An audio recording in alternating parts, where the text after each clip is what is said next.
The gavel did not just sound like wood hitting wood. It sounded like the lid of a coffin slamming shut.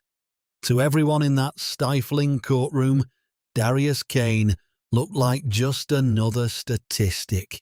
A black man in a faded orange jumpsuit standing before a judge known for cleaning up the streets by any means necessary. Judge Vivian Hale smiled that thin, viper-like smile, thinking she was sending another innocent man to rot for profit. She thought she was the predator. She did not realize that the man in shackles was not a victim. He was the FBI's sharpest blade, and he was there to cut her corruption out at the root. The air conditioning in courtroom 4B had been broken for some time. The heat was heavy, a physical weight that pressed against the lungs, smelling of stale floor wax and nervous sweat. For Darius Kane, sitting at the defendant's table, with his hands clasped to hide the slight tremor of controlled rage, the heat was the least of his problems. He wore a jumpsuit that was 2 sizes too big, the fabric rough against his skin. To the casual observer, he was exactly what the prosecution painted him to be: a drifter, a man with no fixed address, accused of aggravated assault and armed robbery of a liquor store on the east side of town. To his left sat Bennett Cole, a public defender who looked like he had not slept in years. Bennett's suit was rumpled, his tie stained, and his desk was a chaotic mountain of manila folders. Bennett was a good man, Darius had realized over the time of pre-trial hearings, but he was drowning. He was part of a system designed to crush people like Darius, not save them. "Rise," the bailiff droned, his voice devoid of interest. The door behind the bench swung open, and Judge Vivian Hale swept into the room. She was a woman of sharp angles, a pointed nose, a jawline that could cut glass, and eyes that were cold, hard chips of flint. She did not look at the courtroom. She surveyed it like a feudal lord inspecting her subjects. Darius kept his head down, eyes lowered, adopting the posture of the defeated. It was a role he had practiced for some time. Underneath the jumpsuit, taped securely to the inside of his thigh, was a micro recorder the size of a stick of gum. It was currently transmitting audio to a sleek, unmarked van parked some distance away, where Special Agent Lena Hale and a team of federal analysts were listening to every breath. "Docket number 4492, Hale announced, her voice crisp and commanding. "State versus Darius Kane. Are we ready to proceed with jury selection? Mr. Ellis." District Attorney Quentin Ellis stood up. He was Hale's favourite pet, a man with a polished smile and a soul as oily as his hair. "The state is ready, Your Honour. We are eager to see justice done." "And the defence?" Hale turned her gaze to Bennett. She did not even glance at Darius. To her, Darius was furniture. "Ready, Your Honour," Bennett stammered, shuffling his papers. "Though I would like to renew my motion for a change of venue, given the recent media coverage." Hale cut him off before he could finish. "Mr. Cole, we have discussed this. This community has a right to judge its own. I will not have you delaying these proceedings with frivolous tactics." "It's not frivolous, Your Honour," Bennett argued, his voice shaking slightly but holding firm. "The local paper ran an editorial yesterday, calling my client a menace to society before the trial even started. A fair jury pool is impossible here." Hale leaned over the bench, her glasses sliding down her nose. She peered at Bennett, then shifted her gaze for the first time to Darius. Her eyes lingered on him with a mixture of disgust and boredom. Mr. Cole, she said, her voice dropping to a dangerous purr, I decide what is fair in my courtroom, and frankly, looking at your client's history, I think the community is quite right to be concerned. Motion denied. Bring in the jury panel. Darius clenched his jaw. History. The history she was referring to was a fabricated rap sheet the FBI had planted in the system specifically for her to find. It was littered with minor offences, dismissed charges, and vague accusations. The kind of record that screamed career criminal to a biased eye, but held no actual convictions. It was bait, and she had swallowed it whole. As the bailiff went to retrieve the potential jurors, Darius risked a glance at the gallery. It was packed, mostly with older white residents of the county. Hale's voting base. They whispered among themselves, casting wary glances at him. Don't worry, kid, Bennett whispered, leaning in. I'm gonna fight for you, but she's in a mood today. It's okay, Mr. Cole, Darius said, his voice a rough rasp. He had to stay in character, uneducated, scared, resigned. I just want it to be over. That's what they want you to think, Bennett sighed. They want you to plead out. But you said you didn't do it. I didn't, Darius said. And that part was true. The liquor store robbery had happened, but the perpetrator was a man named Silas Thorne, a low-level enforcer for the private prison company Secure Hold, the same company that had secretly contributed a substantial sum to Judge Hale's re-election campaign fund via a shell corporation. Darius was not just here to prove his innocence, he was here to prove that Hale was sending men to secure hold facilities in exchange for kickbacks. The kids for cash scandal of the past was nothing compared to this. Hale was filling beds for profit, targeting the vulnerable, the poor, and especially the black community. The jury pool filed in. Darius watched them closely. He was a profiler by trade, trained to read micro-expressions. He saw fear, he saw annoyance, but mostly, as their eyes landed on the judge, he saw reverence. Hale had this town under her thumb. The selection process began, and immediately the fix was in.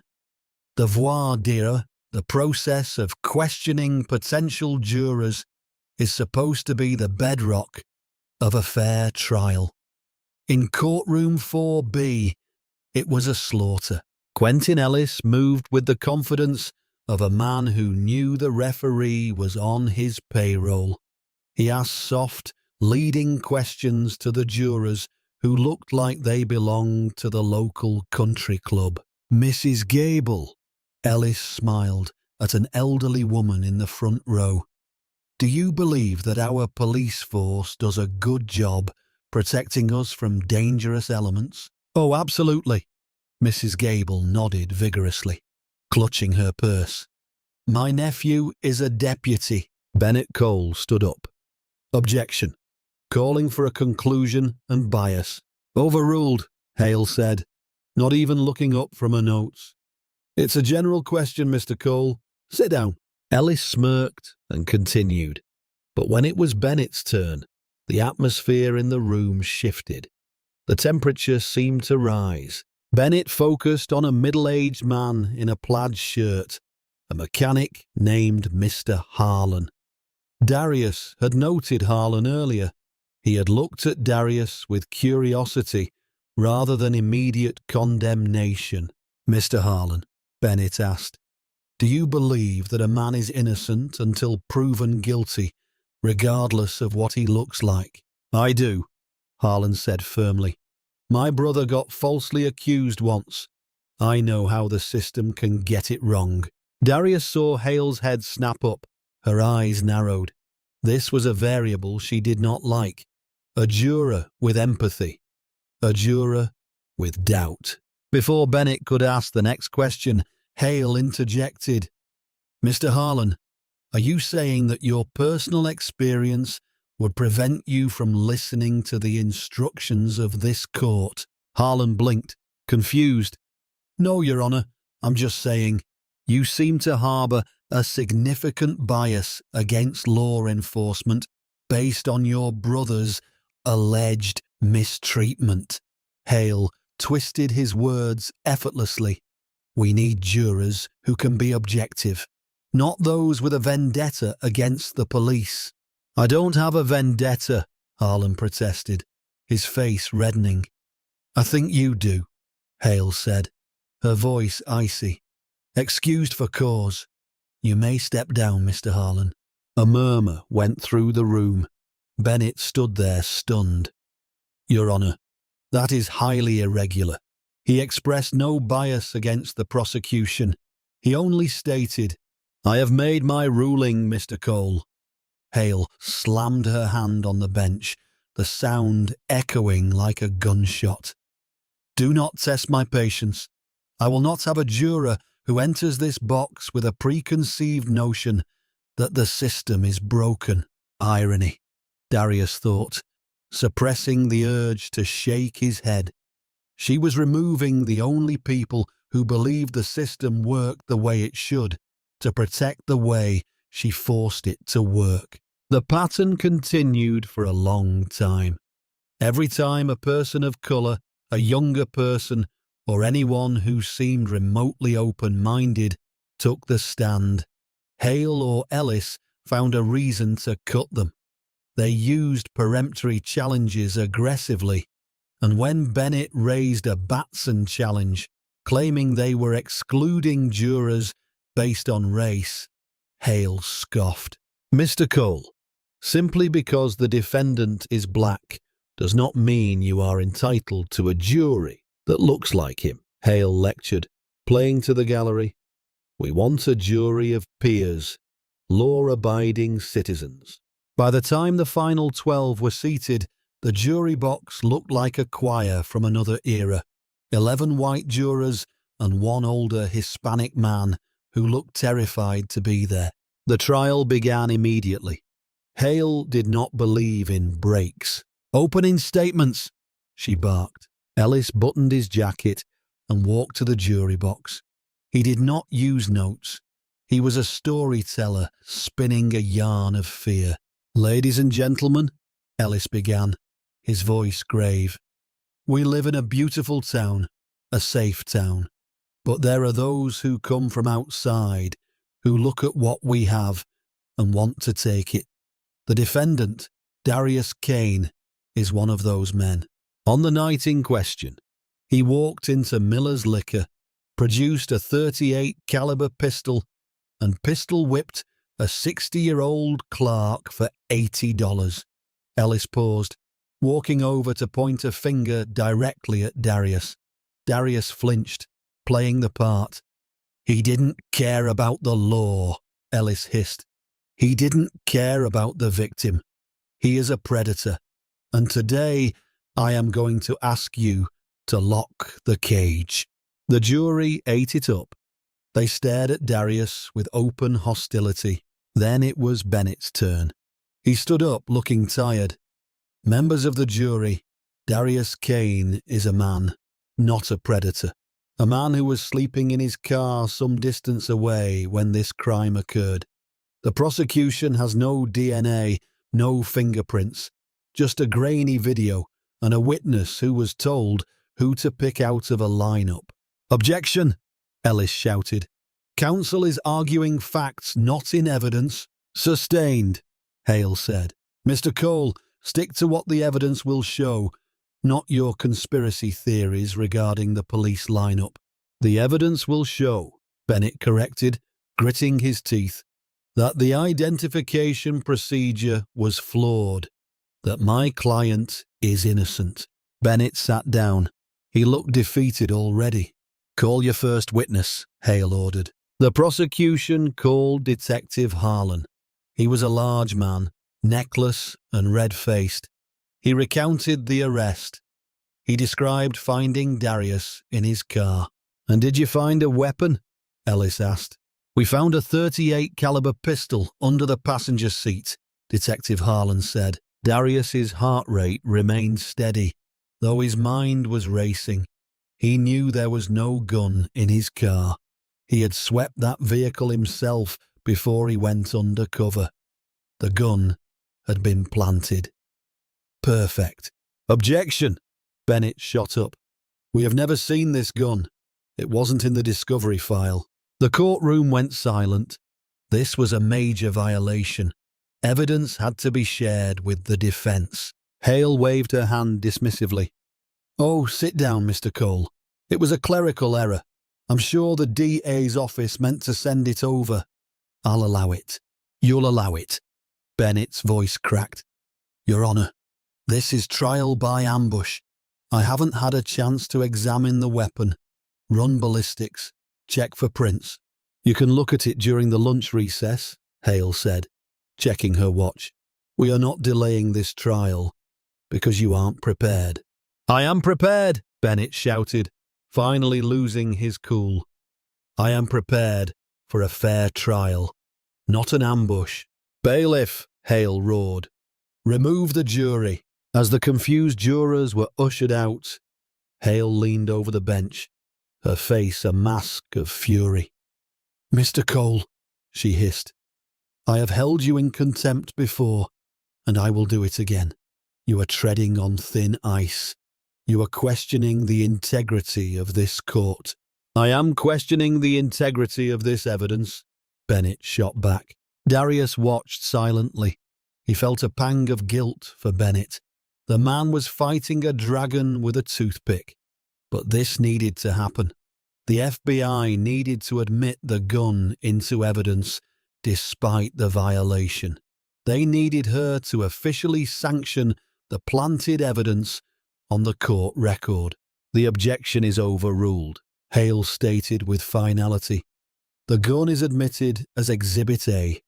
Bring the jury back." As the jurors filed back in, Darius looked at the camera in the corner of the room. He gave a subtle, almost imperceptible nod. "Strike one, Judge," he thought. "You just accepted a planted weapon without chain of custody. You're getting sloppy." But Hale was not done. She was not just rigging the trial, she was enjoying it.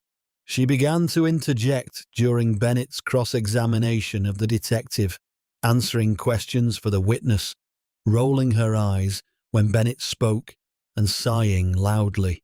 She was signaling to the jury, this lawyer is a joke, and his client is guilty. By the end of the day, Darius could feel the hatred radiating from the jury box. They did not see an FBI agent. They did not even see a human being. They saw a monster that Judge Hale had told them to destroy. As the bailiff handcuffed Darius to take him back to the holding cell, Hale caught his eye. "Sleep well, Mr. Kane," she mocked softly, so only he and the bailiff could hear. "The accommodations at Secure Hold are robust." Darius looked her dead in the eye for the first time. He dropped the fear. He dropped the slouch. For a split second, the predator inside him surfaced. "I sleep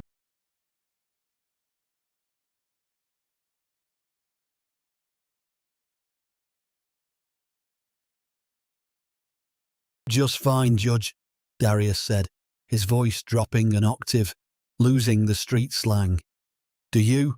Hale blinked, startled by the sudden shift in his demeanor. But before she could process it, the bailiff shoved Darius forward. "Move it," the bailiff grunted. As Darius walked out, he knew the trap was set. The next day, the real game would begin. He would let them think they had won. The next day of the trial began with the same stifling heat, but the atmosphere had shifted. It was heavier now, thick with the arrogance of a prosecution team that knew they could not lose. Darius sat at the table, his posture slumped again. He watched as D.A. Quentin Ellis called his star witness to the stand. "The state calls Gary Reed to the stand," Ellis announced. Gary Reed was a thin, twitchy man with yellowing teeth and a suit that looked like it had been bought at a garage sale an hour ago. He walked to the witness stand with a strange mixture of nervousness and bravado, avoiding looking at Darius entirely. "Mr. Reed," Ellis began, leaning against the jury box rail, "can you tell the jury where you were on the night in question?" "I was walking my dog," Reed said, his voice scratching like sandpaper. "Near Miller's Liquor, just doing my nightly loop." "And what did you see?" Reed cleared his throat. "I saw a man run out of the store.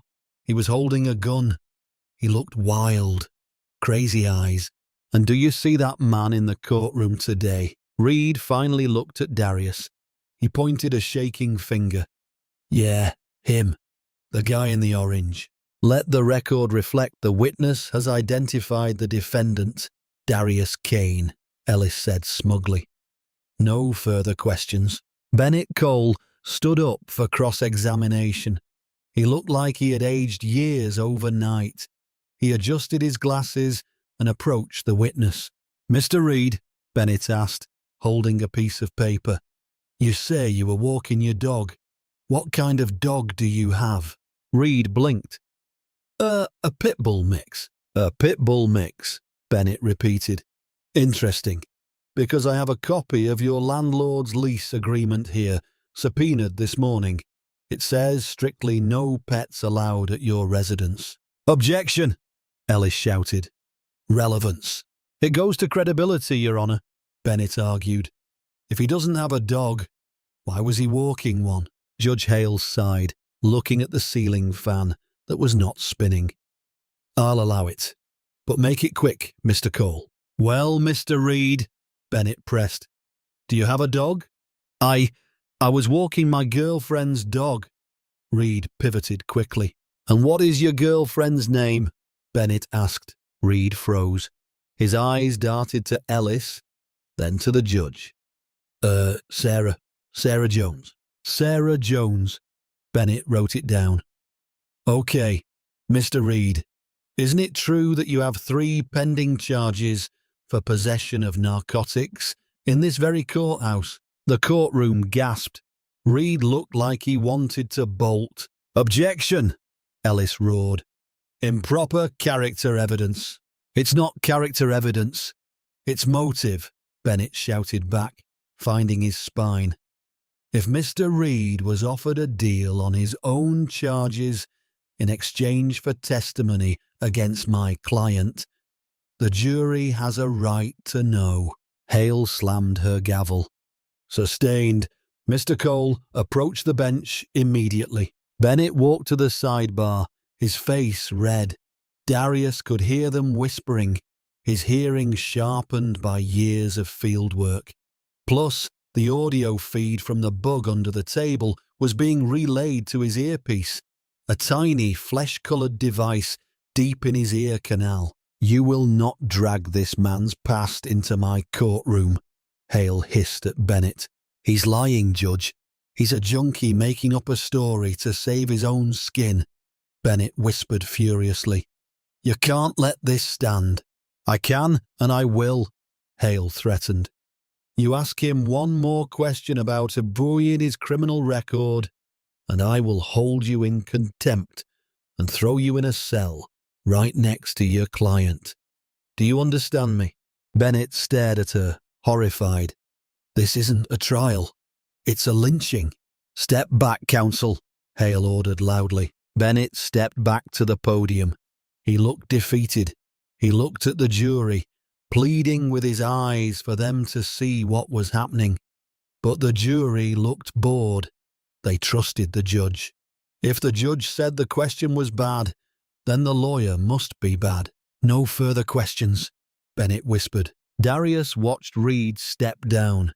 He tapped his left index finger against the table 3 times. In the surveillance van some distance away, Agent Lena Hale saw the signal on the video feed. "That's the signal," she said to the tech specialist. Reed is a paid asset. Run his financials. I want to know who paid him, how much, and when. Check Ellis's slush fund. Check Hale's husband's construction company accounts. On it, the tech typed furiously. Got a hit. A deposit of a substantial amount made recently to a Gary Reed via Cash App from a burner account tracing the IP of the sender. It's pinging from inside the courthouse, specifically the district attorney's office Wi-Fi. Got him, Lena grinned. Save it. We need more. Back in the courtroom, Ellis rested his case. The state rests, Your Honor. Very well, Hale said. Mr. Cole, call your first witness. The defense calls. Bennett hesitated. He looked at his file. He had nothing. No alibi witness, because Darius was undercover. No forensics, because the judge blocked them. The defense calls the defendant, Darius Kane. A ripple went through the crowd. It was rare for a defendant to testify. It was suicide in a rigged court.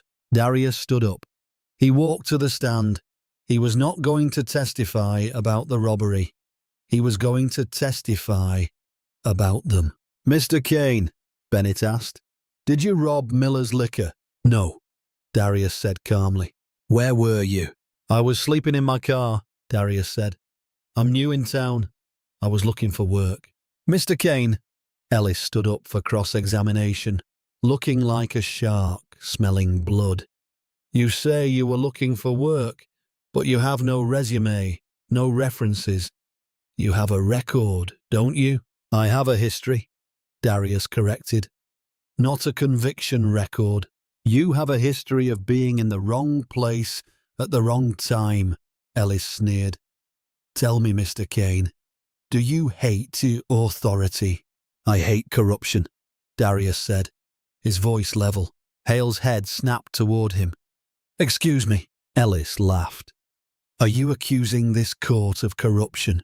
I'm answering your question, Darius said, looking directly at Judge Hale. I respect the law. I respect justice.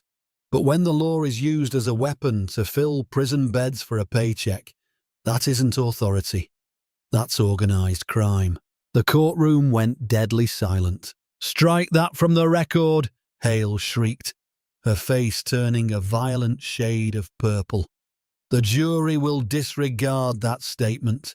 Mr. Kane, one more outburst like that, and I will have you gagged.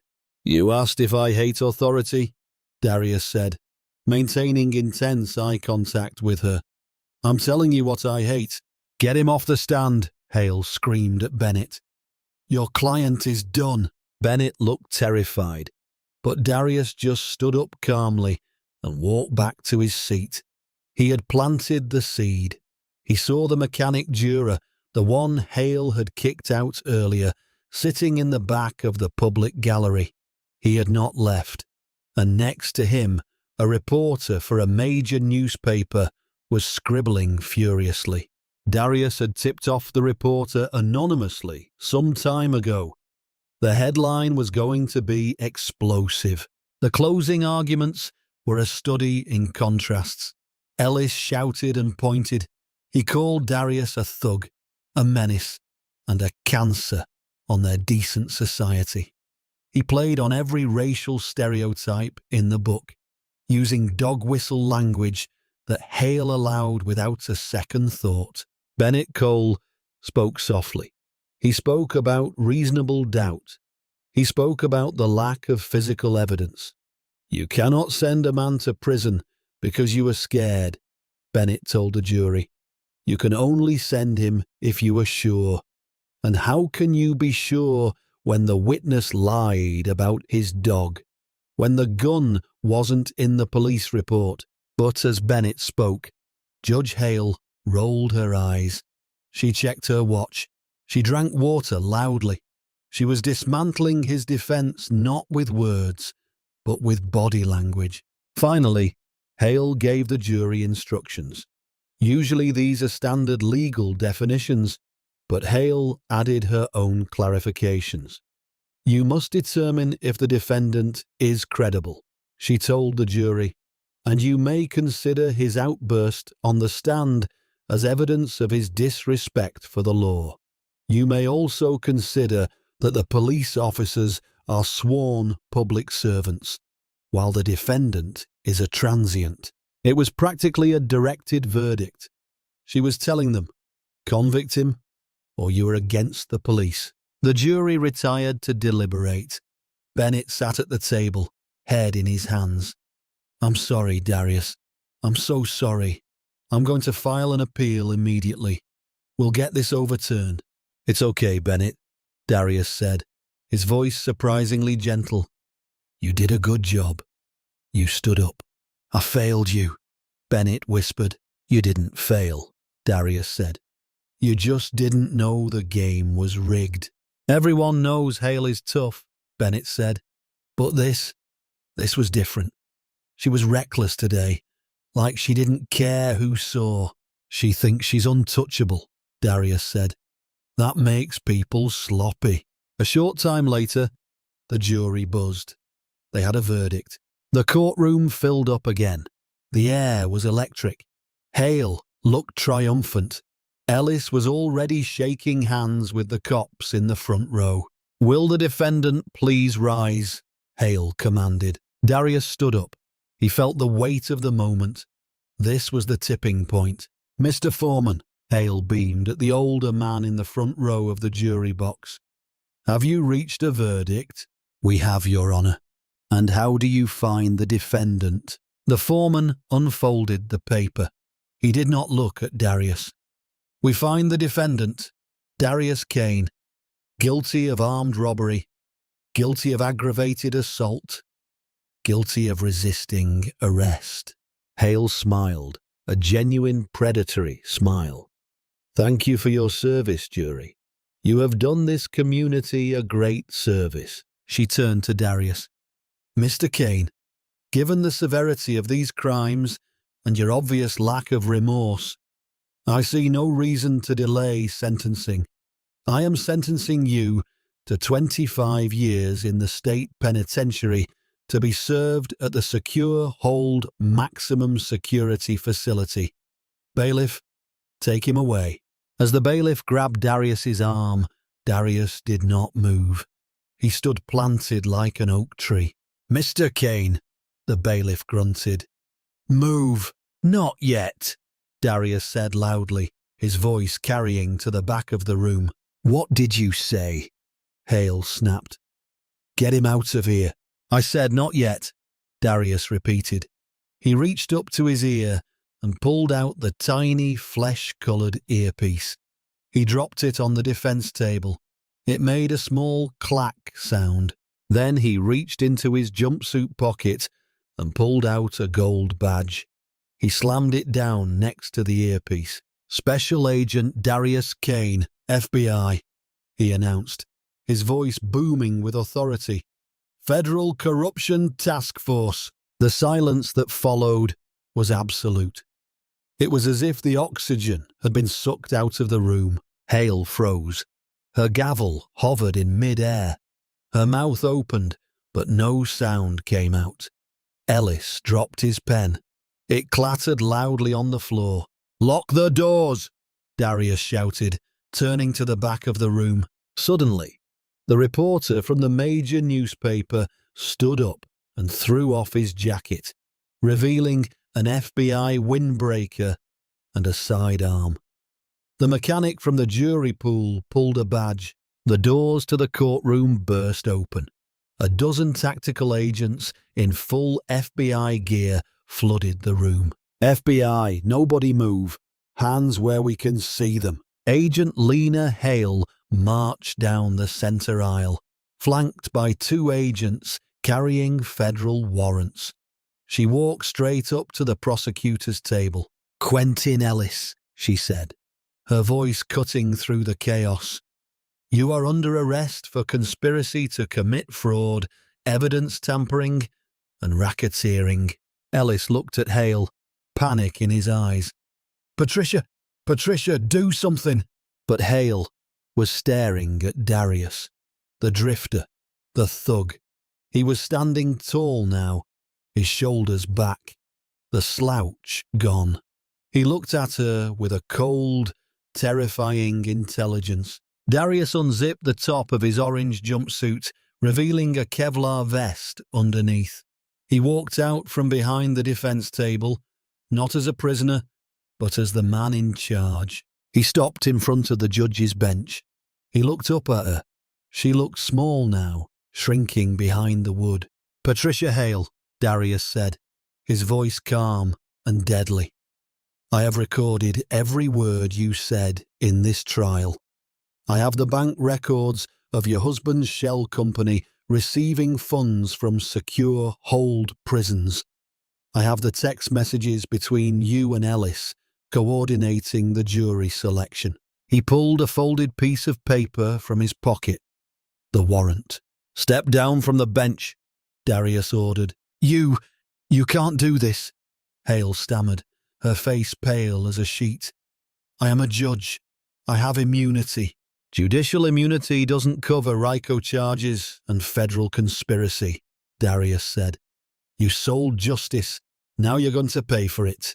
He turned to the bailiff, who was standing there with his mouth open, holding the handcuffs meant for Darius. "Deputy," Darius said. "Cuff her." The bailiff looked at the judge. He looked at the FBI agents pointing rifles. He looked at Darius. Slowly, the bailiff holstered his weapon. He walked up the steps to the bench. "Judge," the bailiff said, his voice shaking, "please stand up and place your hands behind your back." "No," Hale shrieked, clutching her robe. "This is entrapment. This is a setup. Get away from me." "Do it," Darius commanded. The bailiff grabbed her arms. She kicked and screamed, her dignity vanishing in an instant. As she was dragged down the steps of the dais, her robe snagged on a nail and ripped, revealing the expensive designer dress she wore underneath, paid for with the lives of innocent men. Darius stepped forward as they cuffed her. He leaned in close. "You gave me 25 years, Darius whispered. "With the federal charges we have lined up, wire fraud, deprivation of rights under colour of law, racketeering, you're looking at life without parole." He smiled, but there was no warmth in it. "And Judge," he added, "the federal prison system doesn't have a secure hold contract. You're going to general population." As Hale was dragged out, screaming threats, the courtroom erupted. The jurors were stunned. Bennett Cole was sitting in his chair, staring at Darius with wide, shocked eyes. Darius turned to Bennett. He extended a hand. "You're a good lawyer, Bennett," Darius said. "Sorry for the heart attack." Bennett took the hand, shaking his head in disbelief. I thought you were a drifter." "I'm the janitor," Darius said, looking around the courtroom at the stunned gallery. "I'm here to clean up the trash." The chaos in courtroom 4B was only the spark. The explosion happened in the days that followed. The image of the Honourable Patricia Hale, dishevelled, screaming, and handcuffed, was plastered across every news network. The headline in a major newspaper, written by the undercover reporter who had been sitting in the gallery, read, "The gavel falls. FBI sting exposes judicial ring of terror." But for Special Agent Darius Kane, the arrest was just the beginning. The real work was in the dissection. Several hours after the courtroom raid, Darius sat in an interrogation room at the local FBI field office. Across from him sat Quentin Ellis, the district attorney. Once the picture of slick, arrogant confidence, he now looked like a man melting. His expensive suit was wrinkled, his tie loosened, and he was sweating through his dress shirt. Darius placed a single file folder on the metal table. He did not open it. He just let it sit there. "You know how this works, Quentin," Darius said softly. He was not shouting. He was not playing the bad cop. He was playing the inevitable force of nature. I don't need to threaten you. I don't need to lie to you. I just need to tell you the math. Ellis swallowed hard, his eyes darting to the mirror on the wall. I want a lawyer. You have a right to one, Darius nodded. But by the time your lawyer gets here, parks his car, and gets through security, I'm going to be walking into the next room to talk to Judge Hale. And here is the thing about Patricia. She's a survivor. She's a narcissist. Do you think she's going to protect you? Or do you think she's going to tell us that you masterminded the whole thing to save herself? Ellis flinched. He knew Hale. He knew she would throw her own mother under a bus to avoid a parking ticket. We have the emails, Quentin, Darius continued, tapping the folder. We have the bank transfers from the shell company, Apex Consulting, into your offshore account in the Caymans. We know Secure Hold was paying you a substantial amount for every conviction that carried a sentence of 10 years or more. You were selling human lives by the decade. Ellis put his head in his hands. It was supposed to be a temporary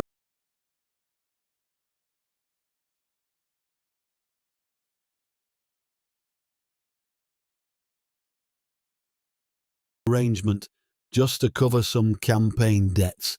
And then it became a lifestyle, Darius finished for him. Here is the offer. It expires in a short time. You give us everything, not just Secure Hold. I want the names of every deputy who planted evidence. I want the specific cases where you withheld exculpatory evidence. I want the entire network. You do that, and I talk to the U.S. Attorney about taking the death penalty off the table. Because make no mistake, Quentin, in federal court, treason against the public trust can be a capital offence when it results in death. And we know 3 inmates died in Secure Hold facilities after you sent them there. Ellis looked up, tears streaming down his face. She made me do it. She said we were cleaning up the streets. Start talking. Darius opened the folder and clicked his pen. For the next several hours, Quentin Ellis sang. He did not just sing. He composed an entire opera of corruption. He detailed how Hale would signal him during trials. A touch of the glasses meant objections sustained. A sip of water meant shut this witness down. He revealed that they had a quota to hit before the fiscal quarter ended to ensure Secure Hold got their government subsidies. While Ellis was crumbling, Darius took a break to step out into the hallway. Agent Lena Hale was waiting for him, holding 2 cups of coffee. How's he doing? She asked. He's spilling. Darius took the coffee. He gave us the sheriff. He gave us the evidence clerk. He even gave us the private investigator Hale used to blackmail the city council into silence. Good. Lena smiled grimly. Because we found the ledger. Darius's eyebrows shot up. The physical one, hidden in a safe behind a false wall in Hale's wine cellar, Lena confirmed. It's gruesome, Darius. She kept a tally. Names on the left, dollar amounts on the right. She literally wrote paid in red ink next to the names of the men she sentenced. It's not just evidence, it's a trophy collection. Darius felt a cold knot in his stomach. He had profiled serial killers who kept trophies. Hale was not any different. She just used a gavel instead of a knife. What about Bennett Cole? Darius asked. The public defender. Lena checked her notes. He's in the lobby. He refuses to leave until he sees you. He thinks he's in trouble. Darius sighed. Send him in. A few minutes later, Bennett Cole walked into the small conference room. He looked shell-shocked. He was still holding his briefcase as if it were a shield. "Mr. Kane, or Agent Kane," Bennett stammered. I just wanted to say I had no idea. I mean, I knew she was biased, but I didn't know." "Sit down, Bennett," Darius said, his voice kind. Bennett sat. Am I under investigation?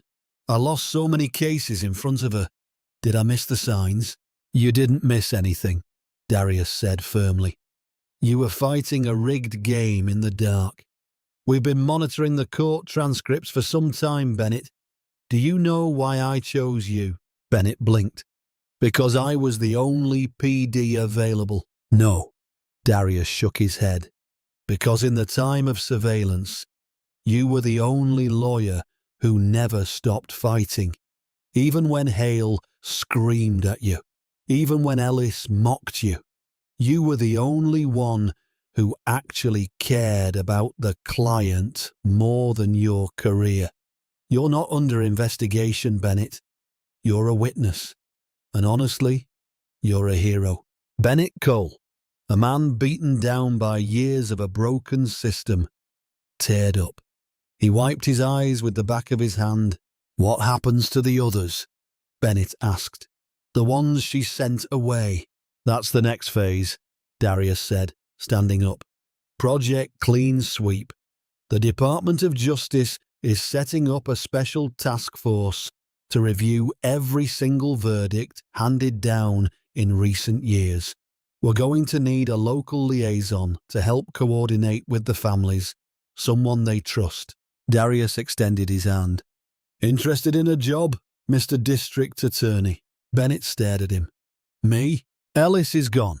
Darius smiled. "The governor will have to appoint an interim DA while they sort this mess out. I'm going to make a very strong recommendation."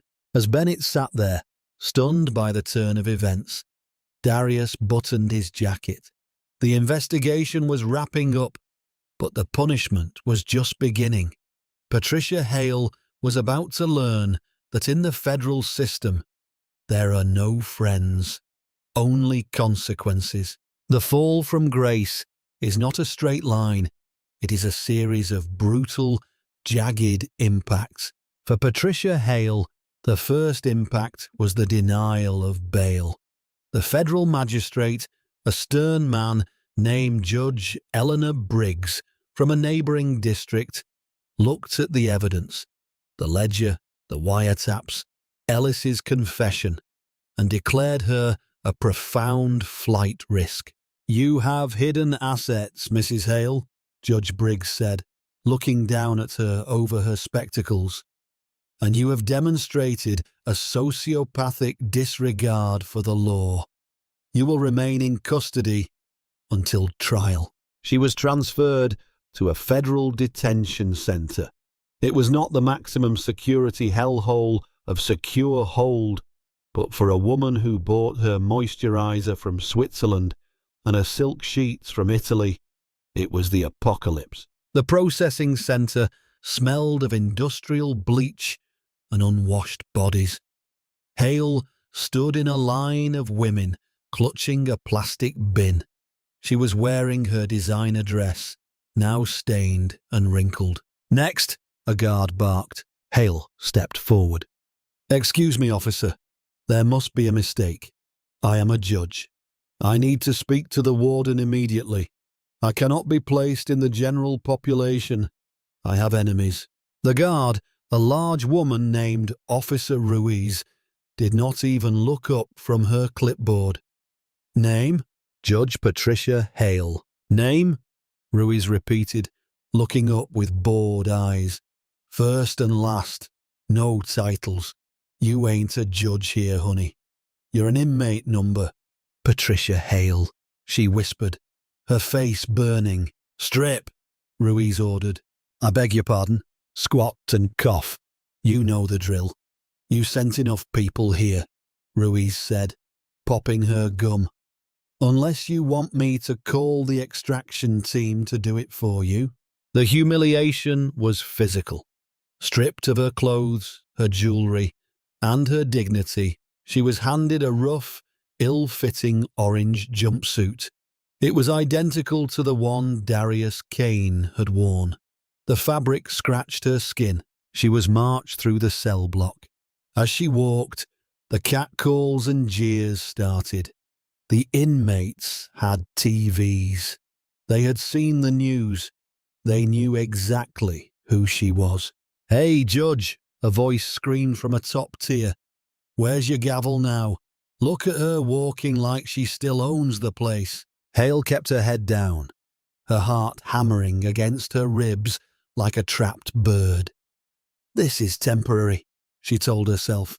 "My lawyers will fix this. I am powerful.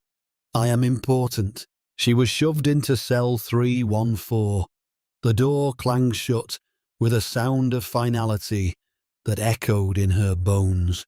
Her cellmate was sitting on the bottom bunk reading a paperback book. She was a muscular woman with tattoos climbing up her neck, her hair braided tight against her scalp. She looked up slowly as Hale stood awkwardly by the door. "Top bunk," the woman said. Her voice was low, gravelly. I can't climb," Hale said, her voice trembling. "I have bad knees. I need the bottom bunk." The woman closed her book. She stood up. She towered over Hale. "I didn't ask about your knees," the woman said. "I said top bunk." Hale scrambled up the ladder, her hands shaking so hard she almost slipped. She curled into a ball on the thin mattress, staring at the concrete ceiling. In the time awaiting trial, the real karma arrived. It was rec time. Hale tried to stay in the corner of the yard near the guards, but the guards seemed to be looking the other way. The blue wall of silence that she had relied on for so long had turned against her. Police officers hate dirty cops, but they hate dirty judges even more. The ones who make their badges look like jokes. A group of 3 women approached her. In the center was a woman named Maria. Maria had a teardrop tattoo and eyes that had seen too much sorrow. "You don't remember me, do you?" Maria asked. Hale pressed her back against the chain-link fence. I don't know you." "November of some years ago," Maria recited the date like a prayer. "My brother Devin. He was up for a possession charge. First offence. The DA offered probation. You rejected the plea deal. You said he needed to learn a lesson. You gave him 10 years. Hale's breath caught. She remembered the day. She had needed 3 more bodies to hit her quota for the month. Devin had just been a number. He died not long after. Maria stepped closer. Stabbed in the shower at secure hold. He was 19. I didn't know," Hale whimpered. "I was just following the guidelines." "You wrote the guidelines," Maria screamed, lunging forward. Hale shrieked and covered her head, but the blow did not come. Maria stopped inches from her face. She spat on the ground at Hale's feet. "I ain't going to touch you," Maria hissed, "because that's what you want. You want to be the victim. You want to tell the jury that the animals attacked you." Maria leaned in, her voice dropping to a terrifying whisper. "We ain't gonna touch you, Judge. We're just going to watch you. Every time you eat, we'll be watching. Every time you sleep, we'll be watching. You're going to live in fear, just like you made us live. You're going to rot in this fear." Maria turned and walked away. The other women followed. Hale slid down the fence, sobbing into her hands. She realized then that physical violence would have been easier. This was psychological warfare. She was trapped in a cage of her own making, surrounded by the ghosts of the lives she had ruined. In the time awaiting trial, Hale withered. She lost weight. Her hair turned grey and brittle. She stopped speaking to the guards. stopped demanding things. The arrogance was scrubbed away, leaving only a hollow shell of a woman who jumped at every shadow. She had built a factory of despair, and now she was the product. The federal trial of United States versus Patricia Hale was the most watched legal event of the decade. But unlike her own kangaroo court, this trial was meticulous, fair, and devastatingly thorough. Darius Kane sat in the front row every day. He was not there to gloat. He was there to bear witness. Hale tried to mount a defense. She claimed she was coerced by the prison company. She claimed ignorance of the financial transfers, but the evidence was overwhelming. The ledger was the nail in the coffin. When Darius took the stand, he did not use drama. He used facts. He played the audio recordings of Hale mocking the defendants. He showed the video of her accepting the planted gun. He dismantled her character piece by piece, not with malice, but with truth. The jury deliberated for a short time. We find the defendant, Patricia Hale, guilty on all counts: racketeering, wire fraud, conspiracy to deprive civil rights, judicial corruption. The sentencing hearing was scheduled for some time later. On the day of sentencing, the courtroom was packed. But this time, the gallery was not filled with Hale's wealthy cronies. It was filled with the families of her victims, mothers holding pictures of sons who were unjustly incarcerated, fathers who had lost their jobs, and homes paying legal fees for rigged trials. Judge Eleanor Briggs looked at Hale. She stood in her orange jumpsuit, trembling. "Patricia Hale," Judge Briggs said, her voice ringing with disdain, "you were entrusted with the most sacred power in our society, the power to take away a person's liberty. You sold that power for handbags and vacations. You turned this courthouse into a marketplace of misery." She paused, letting the weight of the words settle. "There is no sentence I can give you that will restore the years you stole, but I can ensure you never steal another minute. I sentence you to life in federal prison without the possibility of parole, plus 100 years. The gavel banged. It sounded like freedom. As Hale was led away, weeping, she looked into the gallery. She locked eyes with Darius. Darius did not smile. He just nodded, a slow, solemn acknowledgement that the balance had been restored. Outside the courthouse, the steps were flooded with sunlight. Reporters swarmed, but Darius slipped through the crowd, heading toward his car. "Hey, Agent Kane." Darius turned. It was Bennett Cole. He was wearing a new suit, fitted, sharp. He looked like a different man. The weight of the world was off his shoulders. "Congratulations, Mr. District Attorney." Darius shook his hand. "Acting DA," Bennett corrected, beaming. "But the election is coming up, and the polls look good." "You'll win," Darius said. "People know who the real fighter was." "I wanted to thank you," Bennett said, his voice getting emotional again. "We're reviewing the cases. We've already released many men. Many innocent men are going home to their families this week because of you." "Because of us," Darius corrected. "The FBI just opened the door. You're the one walking them through it." "Where are you going now?" Bennett asked. "Vacation." Darius opened the door to his unmarked sedan. "No such thing. There's a mayor in another city who's been taking bribes from a construction firm and a sheriff in another state running a chop shop.